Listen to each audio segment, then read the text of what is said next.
Viral naman ngayon online ang isang eksena sa Motivated 3x3 Influencers Cup kung saan bumagsak si Nathan Hamtime Cucueco matapos maabangga ng kalaban. Agad kumalat ang video at nagdulot ng katuwaan sa social media dahil sa tila breakdance na bagsak ng basketball content creator.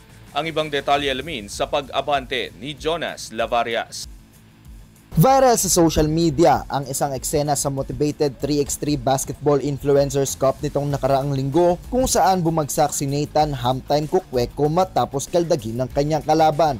Nangyari ang insidente nitong Sabado sa laro kung saan tampok si Hamtime na tila pinopostehan ng kalaban, ngunit dahil sa lakas ng impact ay nawalan siya ng balanse at bumalentong habang naipasok ng kalaban ng open shop. Agad itong kumalat sa internet at naging tampulan ng mga netizens, lalo na dahil sa caption ng video na nagsasabing huwag kayong basta-bastang magpakampante sa mga Bisaya. Marami ang natuwa sa nakakatawang pangyayari at may ilan pang nagkomento na akala ko basketball lang, bakit may pa-showdown pa, bilang reaksyon sa unexpected moment. Bukod dito, inihahalin tulad ng ilan ang pagbagsak ni Hamtime sa sahig sa isang uri ng sayaw na tinatawag na breakdance na nagdagdag ng katatawanan sa viral clip. Isa sa mga komento ay nagbiro na pa-breakdance katuloy na nagpasaya sa mga manonood. Sa kabila ng maliit na insidente, naging positibo ang pagtanggap ng publiko sa pangyayari at nagdulot na nakakatawang pangyayari ng aliw at good vibes para sa mga fans.